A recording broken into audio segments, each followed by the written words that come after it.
Okay, guys. So, all right.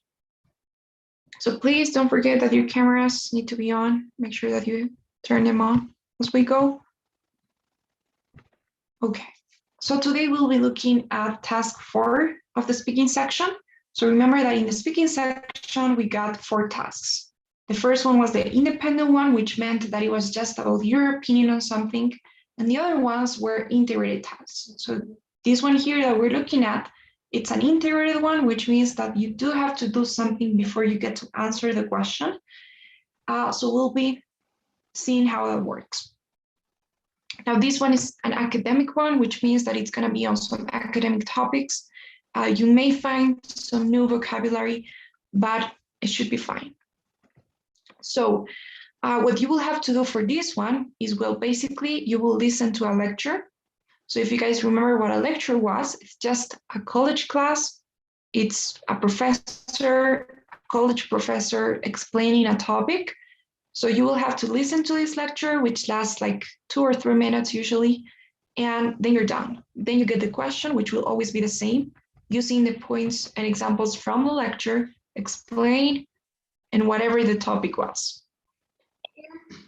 As for time goes, you will have the exact same timing that you had for the other one. So 30 seconds to prepare your response and 60 seconds to finally speak and answer the question.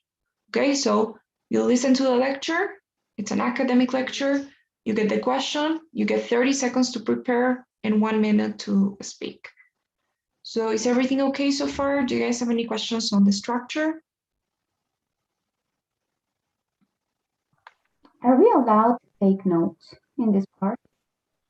Yes, good question. Yes, you are allowed to do so. Actually, you kind of have to, because it's quite hard to remember all the information you got in there. So yes. Okay, thank you. Okay, guys. So, let's look at okay, where am I? All right, so now the topics that you may find are actually the same for the past 3, but I'm gonna repeat. So you have one of these 3 options: psychology, biology, or business. Of course, you don't get to choose. It's completely random, but these are the most common topics that you can find: psychology, biology, or business. So, at least for me, I would say is the easiest one. It's usually about how our brain works, how our memory works, how we experience certain things, how we process, respond to emotions, to experiences, how we learn, how we interact with each other. Biology tends to be about animals and plants, usually not humans. And it's about how they relate to each other, their life processes, relationships. Adaptations is something that I've seen a lot. So how these animals adapt to certain changes. And finally, business is usually on, something about finance, marketing, advertising techniques, strategies to persuade customers or something, usually around those lines. Now, I don't think this is going to be the case for you guys.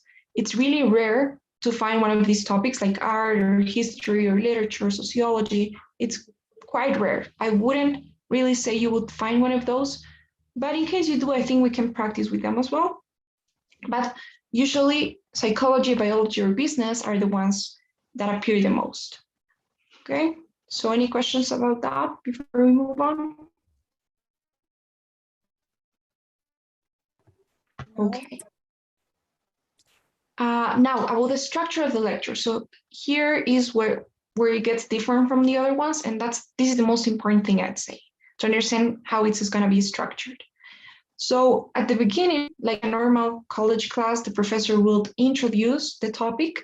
So you would have a short, sometimes not so short introduction to the topic. So it'll be something like, hey class, today we'll be looking at this thing and this other thing. And then you can have different things. So you could have a short explanation on what the topic is. Maybe sometimes you have some examples in there. So different things. You will have that introduction for like 30 seconds, sometimes 1 minute, sometimes it gets longer. So for example, let's say that the topic is on pollution. So it could be, hey class, we're going to be looking at pollution, and maybe you have a definition of what pollution is. the pollution is when this and this and this happen to the environment, blah, blah, blah. So the biggest thing I could say to you here is don't overstress over the introduction. Don't worry too much. You don't even have to take so many notes from the intro. I wouldn't even take notes from the introduction because it's not going to be as important as the rest. So I would just try to, while the introduction is going on, just listen to it, make sure that I get the general idea, the bigger picture, what the lecture will be about, so that I just get what it is about, you know? I wouldn't worry too much about any explanation that you would have in there, because to be honest, you're not gonna use your response. So just make sure that you get the general idea. Now, what's important is what comes next. So the professor will basically break down that topic into 2 subtopics. So I don't know what that's going to be. Maybe if you're talking about pollution, you can have something like 2 causes of pollution or 2 effects of pollution or 2 definitions of pollution or 2 ways to solve it. I don't know. Okay, but you will always have 2 of them, 2 subtopics, no matter what. So that's important. Sometimes you will have these very specific terms, like maybe water contamination. I don't know, really, but something like that, a very specific term. And here you may find a definition, a short one. So water contamination occurs these and these and these happens. Okay, that is important, and you do have to take notes on that. And then finally, you will have some more specific details, some examples or something. So maybe you have the name of a river or the case of a lake or how the history of this ocean, I don't know, okay? So you will have something a bit more specific. It will always go like that, from bigger to smaller. First, the introduction, the general idea, then the first subtopic, its definition, and then the example. And then the same one applies for the second one. You get a second subtopic, maybe air pollution, and then you got some examples, I don't know, about some gases or something. And that's it. So it will always be like this. Remember that this is the most important part, is the 2 subtopics and the 2 examples, okay? So any questions about that? No. Okay. And finally, well, you're just, I mean, what you need to do is basically what I just said, identify what those topics are and what those examples are. If you have any definitions here, try to catch them as well. And I'm going to give you one tip here. So most of the time, the question is quite important. So you actually have some hints in the question. So just the only thing I could say is just make sure that you read the question, that you pay attention to it. Don't just, be so focused on your notes on something that you let it go away. So just read the question. Sometimes the topic will be there. So instead of this, because this introduction will be quite long, so you will have like a good summary in the question. Sometimes they also include something about the 2 subtopics or the 2 examples. So believe me, it's really useful to read the question, and you can even use that for your intro. So it is quite useful. We're going to see that with some examples.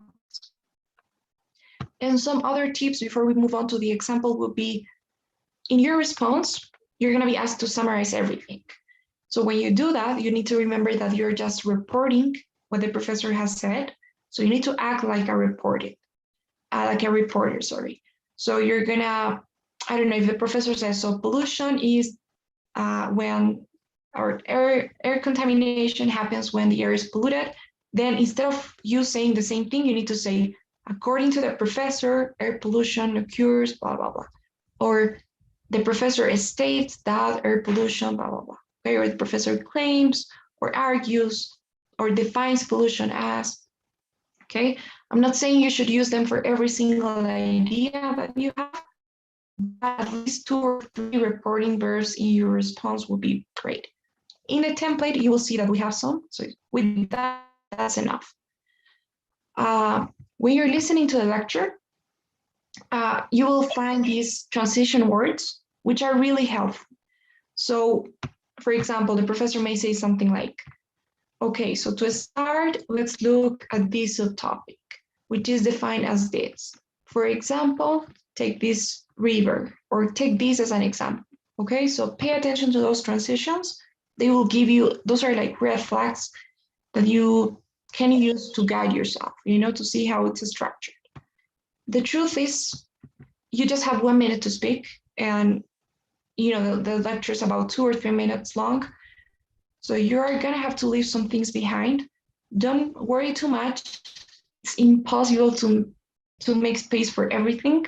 Even if you speak like super fast, you're not gonna make time to mention everything. So you're gonna have to leave some things behind. You just gotta learn to differentiate what's important and what's not so important. The relevant information will be the one that matters. So you will see how many sentences you should even give for each part. Okay, so if you have tons of details, and if you include 1 or 2, that's fine. And finally, the way you speak, try to articulate the words, try to make it clear for the listener. Remember that an e-rater is going to be first evaluating your score, and later a human rater is going to be there. So they're going to be looking for those transitions. If it's the easier for the listener to understand your response, the better for you. So just try to articulate the words, speak clearly, speak calmly. You don't have to do it so fast. Just take your easy and speak with enthusiasm, like you cared about the topic, like you were actually passionate about it. That okay with you guys? Any questions right now?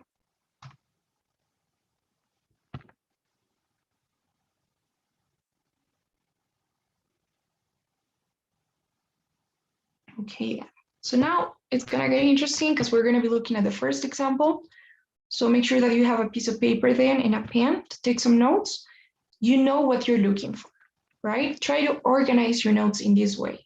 So first, the general idea, the topic, then the 2 subtopics and their 2 details, okay? So let's hear it.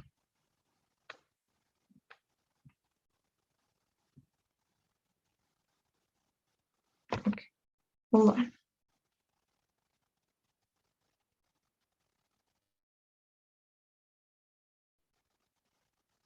All right, so here you go. Listen to part of a lecture in a business class. If a consumer has to choose between 2 products, what determines the choice? Assume that someone, a purchaser, is choosing between 2 products that cost the same, okay? If people have a choice between 2 identically priced products, which one will they choose? They choose the one they think is of higher quality, of course. But what does it mean for a product to be a high-quality product? Well, business analysts usually speak of 2 major factors of quality. One factor is reliability, and the other is what we call features. So reliability. What's reliability? Well, a product is reliable if it works the way we expect it to work, if it can go a reasonable amount of time without needing repairs. If a product, a car for example, doesn't work the way it should and needs repairs too soon, we say it's unreliable. So product reliability means basically the absence of defects or problems that you weren't expecting.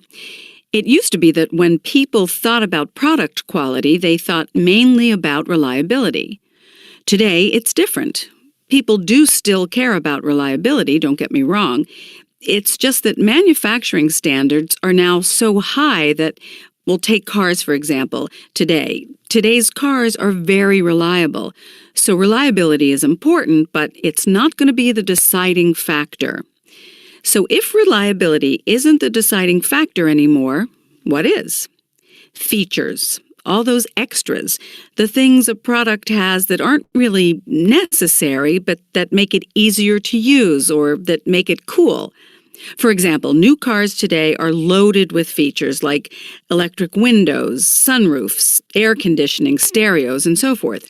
When people are comparing products today, they look at features because reliability is pretty much equal across the board. And that's why manufacturers include so many features in their products. Using points and examples from the lecture, explain the 2 major factors of product quality and how their role in consumer decision-making has changed. Okay, so that was the lecture.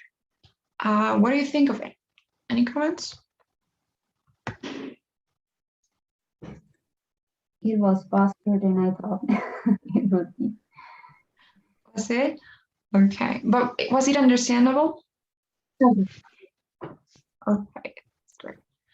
So, okay, so now I'm going to ask you a few questions about what it was about. So the first thing, what was the general idea, the general topic? What was the lecture about? What determine the elections of the consumers? I'm sorry, come again, please.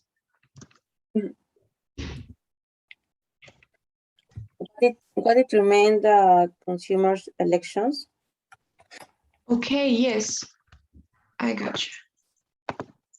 All right, so what determines the consumer's decisions, right? Yeah, decisions. Okay, nice.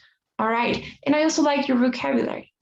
Remember, it's part of the rubric, you know, not just vocabulary, which means not repeating over and over again the same words, but also word choice. So using the appropriate words whenever you need them, you know? So it's completely different to say, so how a consumer, okay, if I say how people choose things, than if I say how consumers choose products, right? So having an appropriate word choice will help.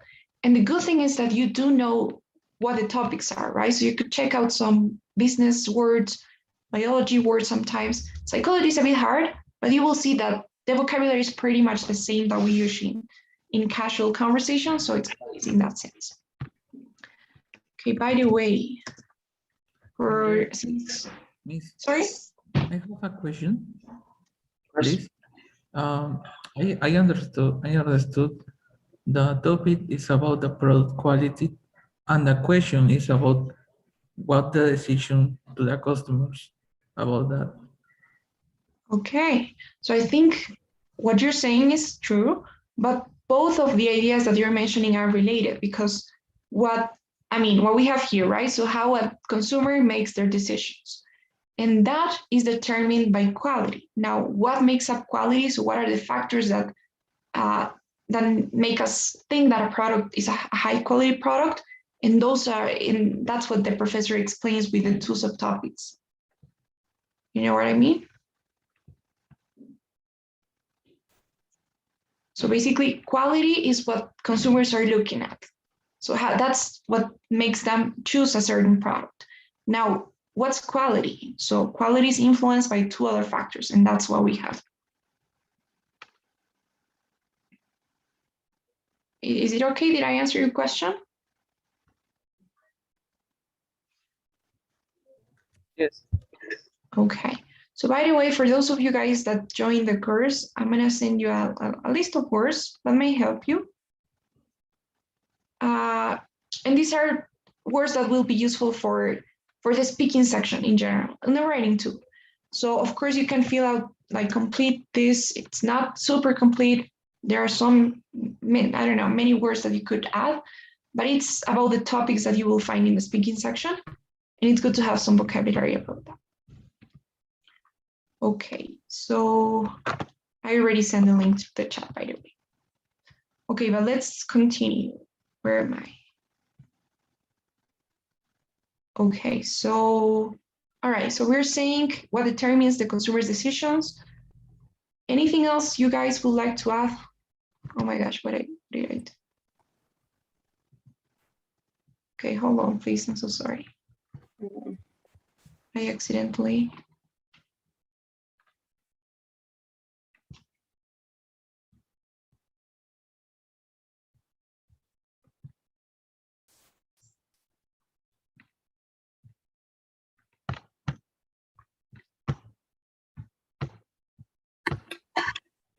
Okay, so here we are. Okay, so I was saying, would you like to add something to the topic? I think also in the lecture they say that what determines, but when if the product costs the same, our identity and have the same quality, the same high quality, I think. Okay, all right, so yes, if two products have the same price, the same quality, so what determines the consumer's decisions? Okay, All right, guys. Okay, so now, what was the first subtopic? What was that first thing we saw?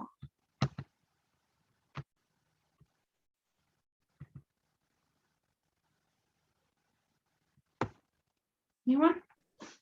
Liability. Yes. The quality I'm product. Okay. No. Nathaniel?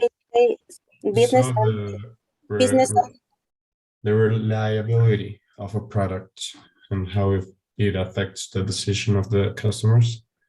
Okay, great. So you guys agree, reliability? Is that okay? Yes, Freddie?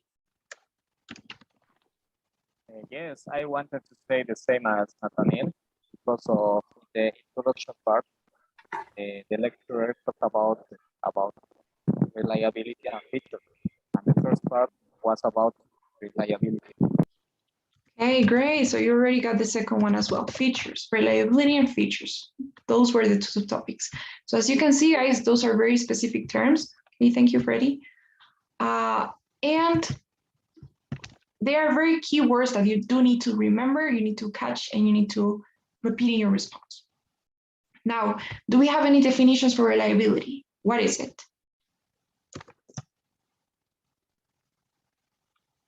A product that is absent of defects. Hey, the absence of defects. Great.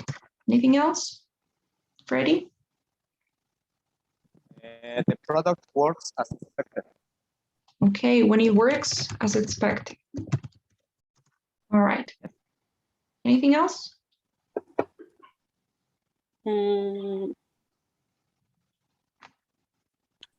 Probably, I don't know, probably you say like a more safe in the case of cars.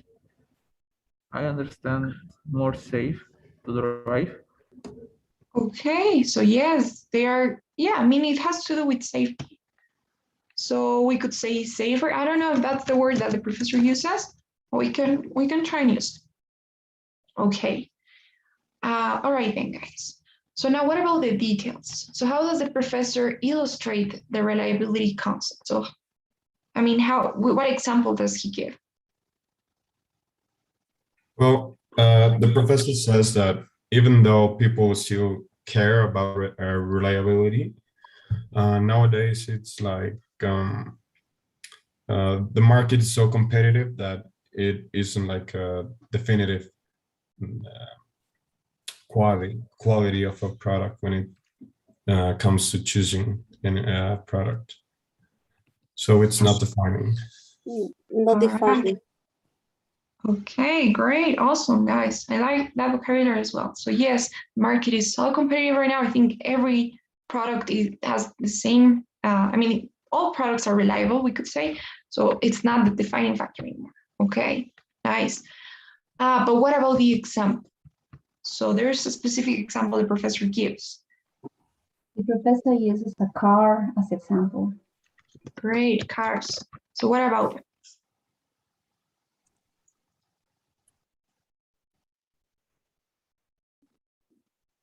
What about cars?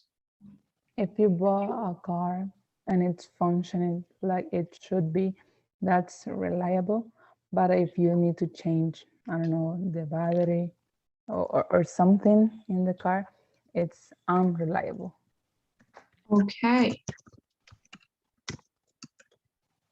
All right, that's perfect. So yes, if you need to take it to the mechanics, do some repairs, it needs a reliable car. But if it works the way you expect it to work, it's a reliable one. All right. And finally, what about features? What are features?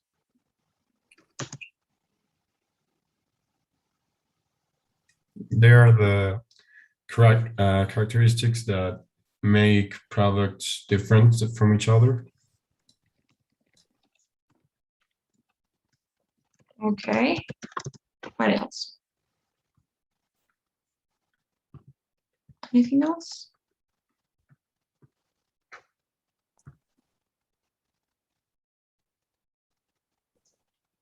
Okay. So yes, that's correct. There are these maybe extra characteristics that make them different, that make them maybe. Excuse me, something like details in the product.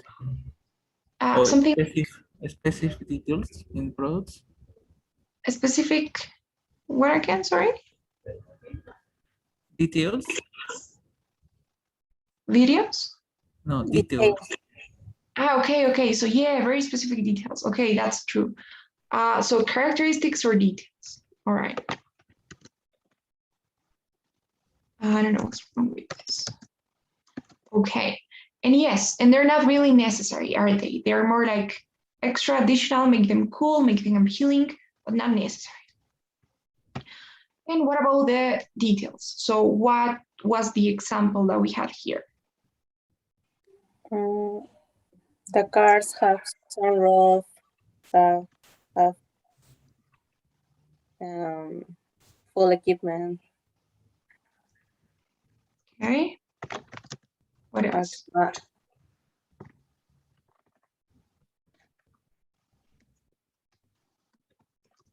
Anything else?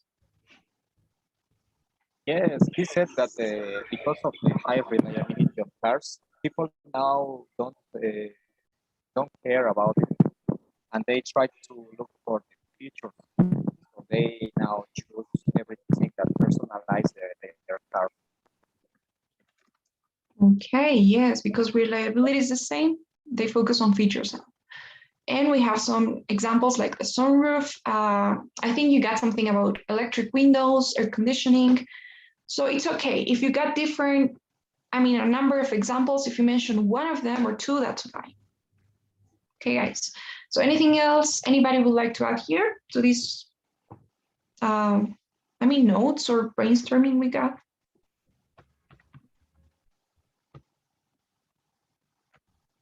All right.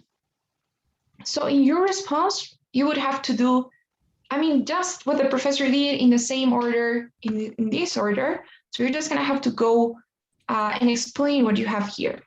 Now, of course, as we were saying, if you got different definitions, just go with one or two, maybe. Okay, let's try and go part by part.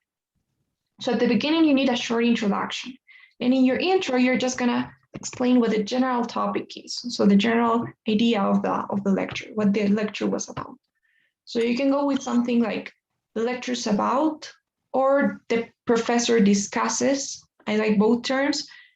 Now, whenever I give you templates, guys, you're welcome. You can change them as you like, change the words. You can say first instead of to start, or moreover instead of then, I don't know. You can change them. Just try and keep the structure of it, because that's the usual structure. It's easier to organize it this way. Try not to go first with the second subtopic, then with the intro, or then a conclusion. Just try and keep the structure of it. Okay. So at the beginning, you just tell me what the general idea is. So the lecture is about consumer decision making is something that the question said. I don't know if you guys remember that part, but in the question, the professor was like, explain consumer decision making. So that's a really good way of summarizing everything we had for the topic in the introduction, right? So that's why I said pay attention to the question.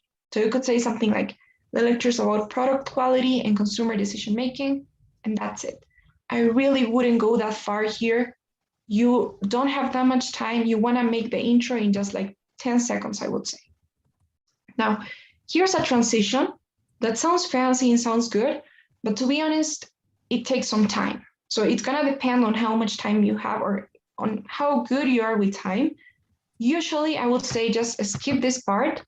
And instead of, because this will be like introducing the relationship that the topic has with the subtopics. So for example, in this case, reliability and features are two factors that determine the consumer's decisions, right? So that's the relationship that they have. So you could say, after introducing the topic, the professor features two factors that make up quality, or that determines or influences a consumer's decision. So you can do this, or you can skip it. It's like optional. It depends on how you're doing with time. If you're running out of time constantly, then try not to use it. It's not that important, it's just something extra. So if you don't do it, you can just say it here. So the lecture is about consumer decision-making and the two factors that make up quality. And that's it, that's your introduction, okay? Less than 10 seconds. And then you move on as quickly as possible to the subtopics. So you start with the first one, try and use transitions. Remember the e-raters is specifically designed for looking for those. So they help you with structure, they help you with vocabulary, they help you with even, the speaking itself, it makes you like mark pauses and everything. So you can say to start or first or to begin with, use your reporting verbs. So if it's a she, now sometimes some people get confused with these pronouns because sometimes it's a female professor, sometimes it's a male professor. So one way to avoid making those mistakes is just saying the lecturer and the professor, which is fine. Or if you want, you can just use a pronoun. So to start, I think it was a he in this case, right? So he describes reliability, which is the absence of defects or when a product works the way it's supposed to, blah, blah, blah. And then you go with the example. For instance, cars are now said to be reliable nowadays. And when it doesn't need repairs too soon, when it works a reasonable amount of time, then it's a reliable car. And then you move on to the next one. So then the lecturer describes features as these extra characteristics that a product has that are not necessary, but that make them appealing. So to illustrate, he mentions how manufacturers now add this sunroof or air conditioning, what have you. Okay, guys? So that's the way you need to structure it. If you realize it's the same one the professor uses, so just keep the same as you have there. So I don't know if this is okay, guys. Any questions about the template, the response?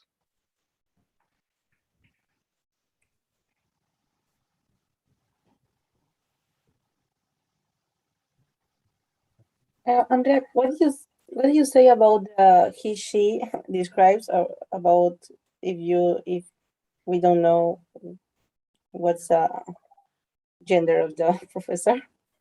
I mean, you usually hear that. Okay, so you usually will know what the gender is because of their voice, but in case, because I personally seen some people struggle with pronouns, so when they speak, they're like, okay, is it she or he, or sometimes they get mixed up with that. So in general, if you wanna, if you think you usually make these kind of mistakes with pronouns, you can just say the professor, which is no gender, right? The lecturer. So that's something you can do. The same will go for the other speaking tasks. So for example, in biology, that's something that I've seen too. So I'm telling you about some mistakes that I've seen. So for example, we have biology and you have examples of animals. If we got time, we can do one. So people people sometimes tend to get mixed up with the pronouns with animals. So it's hard to say it, because even in casual speaking, you use he or she for animals sometimes, depending on the gender. But in this case, it would be better if you just put everything in plural and you use they. So animals, or I don't know, this animal, so they do this and they work in that way and their wings move this way, I don't know. Okay, so it's better to avoid those kind of mistakes. Okay, guys. So, all right. So is there anyone who would like to put everything together and come up with this response? What we have, this one? Anyone wants to try by any chance?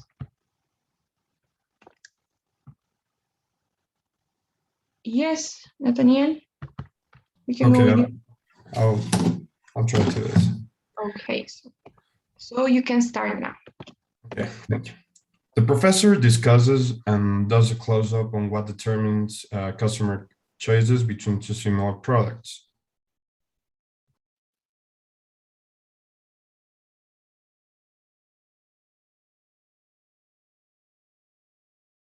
I'm sorry, I think your mic is off.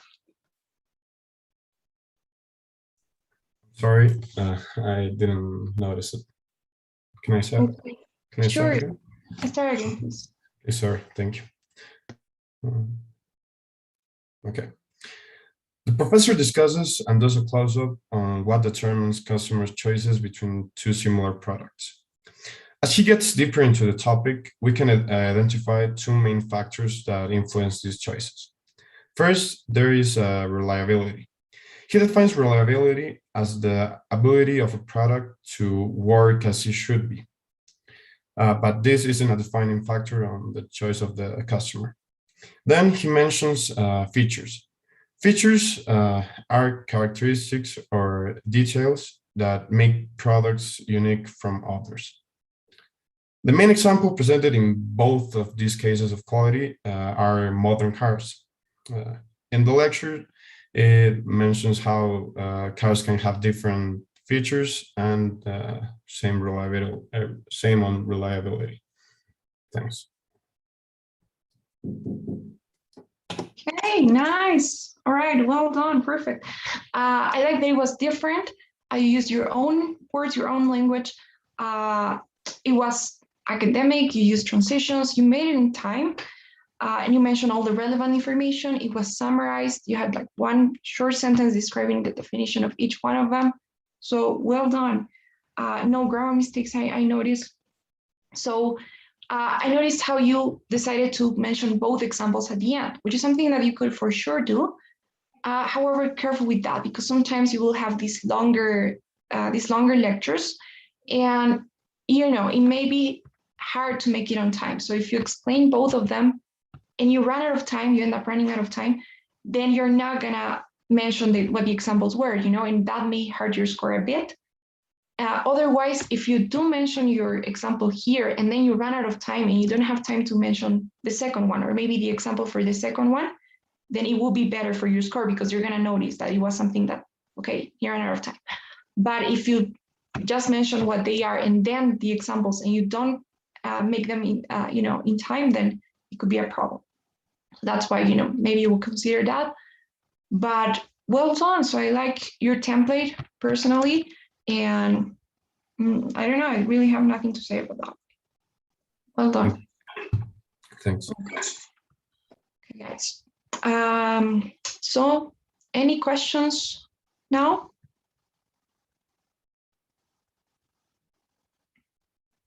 Yes, Nathaniel? Sorry, Okay. And Freddie?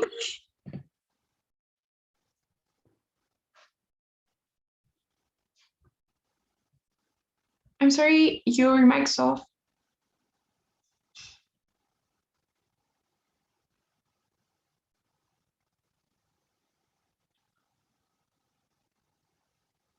I cannot hear you, Freddie. I think your mic is not on.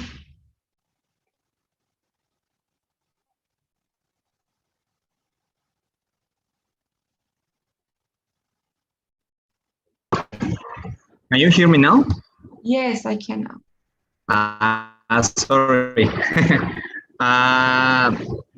My question was, what can we do if, for example, we are not familiarized with the topic that the lecturer is what's this teaching? You said at the beginning that there are some topics, for example, psychology, that in my case, I'm not familiarized, so I couldn't catch the idea. What can we do in these cases? Any advice to us?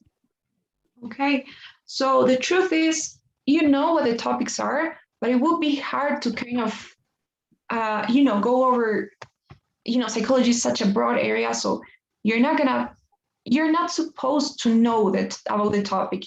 Everything that you need to say in your response is supposed to be in the lecture. So you're not allowed to, even if you know something, if it's about psychology and you know that topic, you cannot explain it the way that you want or the way that you know. You need to do it the way that the professor did. So just use the information that you have in the lecture.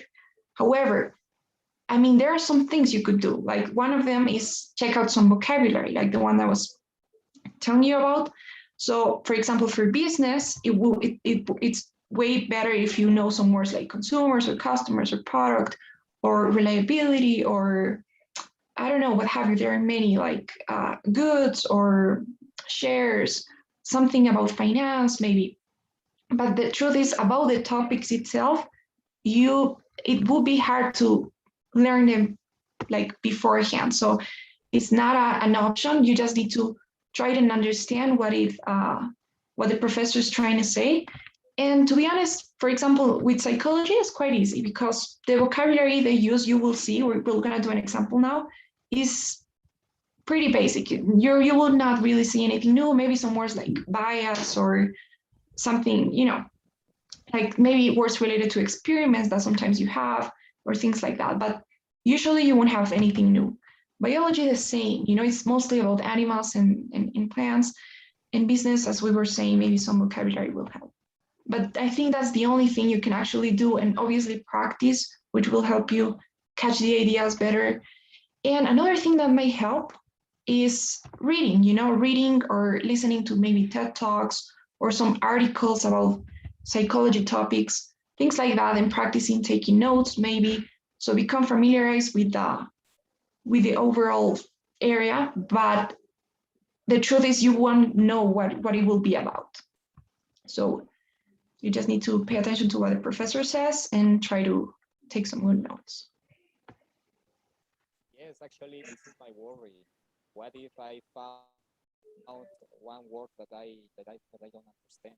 So I will be. Yeah, I mean, that may happen. You know, there may be some words you don't know, but you can learn in my context, and you need to, you know, think about it. So, for example, if you don't know the word reliability, you know, you're gonna know by context that it's the subtopic, because the professor will be like, okay, so the first factor is reliability. So you have no idea what that word is. What I would try to do is just take notes on it. So I would write it however I want, like maybe, I don't know, reliability, something like this, and just repeat that in your response, because I know that it's an important word that I need to repeat. Like reliability and features are the only two ones that you need to make sure you have in your response. But all the other words, you can change them, you can paraphrase them.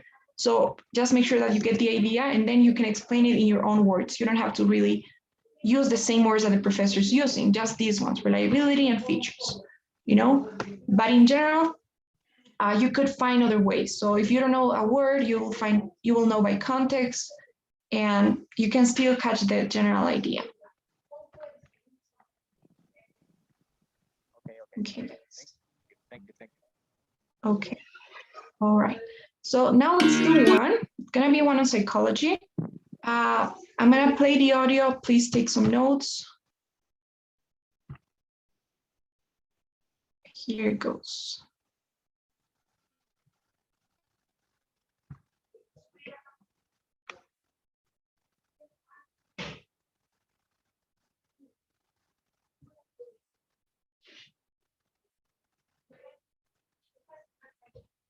Okay. Hold on. And 60 seconds to speak. Now listen to part of a lecture in a psychology class. When people are in difficult situations, sometimes they experience feelings of helplessness or psychological pain. So what do? They unconsciously use strategies called defense mechanisms to protect themselves psychologically from their painful emotions. Let's say a woman has a pet dog. She's had this dog for a long time, and he's kept her company and guarded her for years. But one day he runs away. This woman looks everywhere and asks other people if they've seen her dog, but she just can't find him. Now, she feels helpless and sad because she misses her dog. So she'll unconsciously find ways to deal with her painful feelings. One defense mechanism she might use is fantasy. With fantasy, the woman uses her imagination. So instead of just feeling helpless and sad about her lost dog, she invents a happy story in her mind. She might imagine that a nice family found him and feeds him, and that he's really happy with them. She'll picture the dog playing, running around, having fun. Because of this fantasy, she doesn't have to feel sad about her dog running away. It's a fantasy. It's not real, but it keeps her pain away. Another defense mechanism she might use is what we call sublimation. Sublimation is different from fantasy because sublimation isn't about pretending. It's about turning negative emotions into something useful, practical. So the woman might start a dog training school. That way, by training dogs, perhaps she can help prevent other people's dogs from running away like hers did. In other words, with sublimation as a defense mechanism, the woman redirects her negative feelings about losing her dog into a positive, constructive activity. Okay. Now the question is, using points and examples from the talk, describe the two defense mechanisms mentioned by the professor. So using points and examples from the talk, describe the two defense mechanisms mentioned by the professor. So now you guys will have 30 seconds to prepare your responses, and then we'll see who goes. So you can prepare now.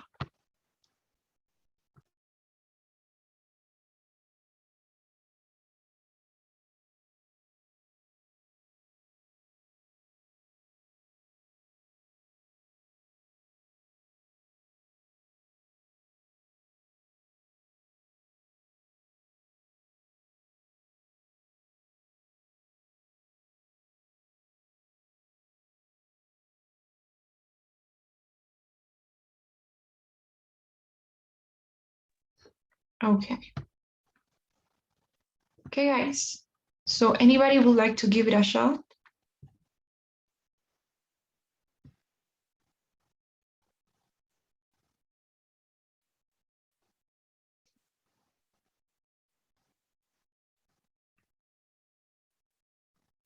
Okay. Maybe we can try with, I don't know. Anna, what about you?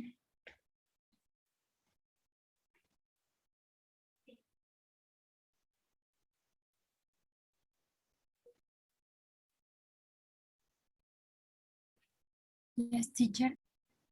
Okay, can you try? You want to go first? Yes. Okay, so please, you may go ahead.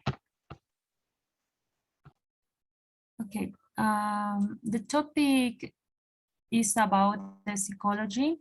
They give an example of a woman when she loses her dogs. She has two defense mechanisms. Is the sublimation and I don't remember the other.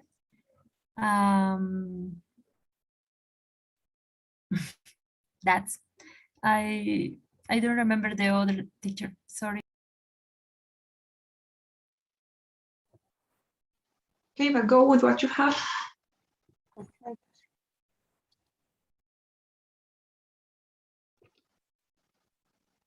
Okay, guys. So whenever you don't catch one part, you don't remember, you didn't take notes, you need to improvise. Okay, that's something else that you need to learn here. So sometimes that will happen, you know, and that might happen in your test. So if you don't know one part, just go with what you know. In case it was blurry, you didn't understand, or something happened to the audio, I don't know. So just tell me what you got, you know, what you understood with what the things that you were able to catch from that lecture. Okay, improvise with what you do. So anybody else would like to go? Okay, Nathaniel? Okay, I'm gonna try this one too. Okay, so you can go ahead. Okay. Well, the lecture mentions two main defense mechanisms. The first is fantasy. Fantasy consists in using your imagination or the imagination to invent a happy story. For example, if a woman that has a dog and the dog runs away, this woman can use imagination to invent a happy story about the dog, like the dog is happy now with a new family or anything like that. So it's not real, but it works. And the other defense mechanism is sublimation. Sublimation is turning negative emotions into useful things. Like in the same example, the woman could use this negative emotion to open it and train some dogs to not have the same problem again. Okay, perfect. All right. So I love how you're managing your time. I like that your intro was short. So the lecture was about, or is about, defense mechanisms, and you got two of them. The first one, the second one. I like that you summarize the second example to make it in time. So at the beginning, you said, explain the context, right? So it's about a woman that loses her dog and she wants to deal with the pain. So what does she do? Well, she could use fantasy or this one. And here you just said, well, with the same example. So great. That's something you guys can do when you have the same one. Or something else you could do is at the beginning, the lecture's about defense mechanisms. And you could say, the professor provides the example of a woman that loses her dog in order to illustrate this better. And so you don't have to mention them again. Here you're just going to say, so for instance, the woman might make up a happy story, like the dog has found a family and is happy. And then the same one here. So well done. I really have nothing to say. Maybe careful with the structure. I would try to keep with the transitions, so instead of saying first and the other one is, try and say first or furthermore, moreover, try and use them. The same one here, so yeah, maybe just that. Nothing else to say. Okay, guys. Anybody else would like to try this one before we go? Come on, guys. Yes, Freddie. All right. So you may get started now. Can you hear me now? Can you hear me? Yes, I can. I can hear you. Yeah. Okay. The lecture is about defense mechanism. At the beginning, the professor talks about two mechanisms that are fantasy and sublimation. The fantasy is when people imagine something that makes that person happy. For example, the lecturer talked about a girl that loses her dog and try to imagine happy moments to cover the loss. Regarding sublimation, the lecturer said that people used to turn the negative emotion to a practical or a positive feeling. The example that he provided, there was a person that used the negative emotion to help other people to group emotions, feelings. Thank you. Okay. All right. So honestly, I didn't get to hear the whole thing. I think you were a bit low and it was kind of cutting off, but I did get to hear like most of it. So, all right, great. So you did make it on time. You kept the structure, maybe careful, timing. So at the beginning, one tip, you don't have to like pre-mention what the topics are because that may take some time. So the professor talks about two defense mechanisms that are fantasy. You can just keep that part and go right off. So to start, fantasy happens or is like this, okay? Also, if you mention what the example was here, and if it's the same one, you can kind of summarize the second one to save time. And yeah, but well done. As you can see, there aren't that many words, or new words when you have psychology. It's kind of the same ones. So it's usually business, sometimes biology. We didn't have time to do one biology one, but you will be practicing tomorrow with just money. So you'll have some practice there. I hope you find some practice on biology. So, okay, guys, is everything okay? Do you maybe have any questions or any comments about what we've seen today?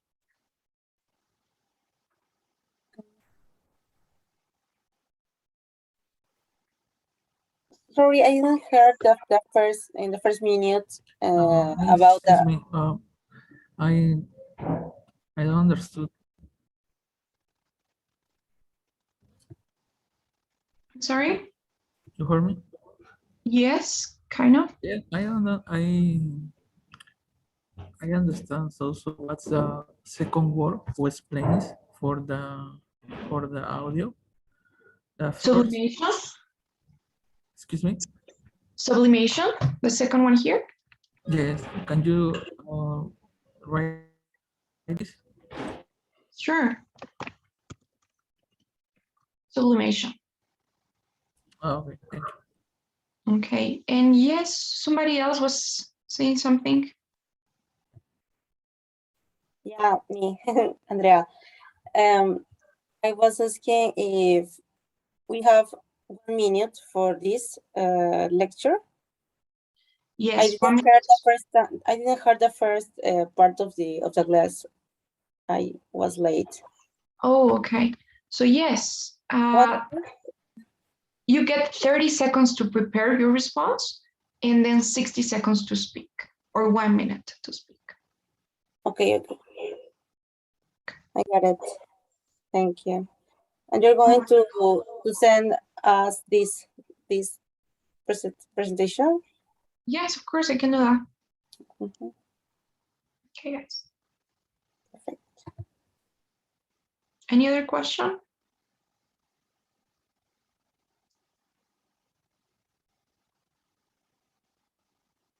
It's No? pretty clear. Thank you, Jane.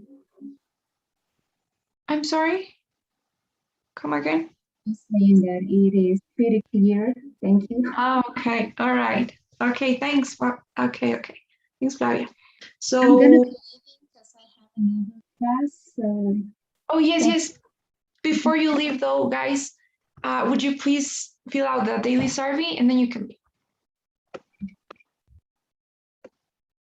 And I'll see you guys next class on Thursday.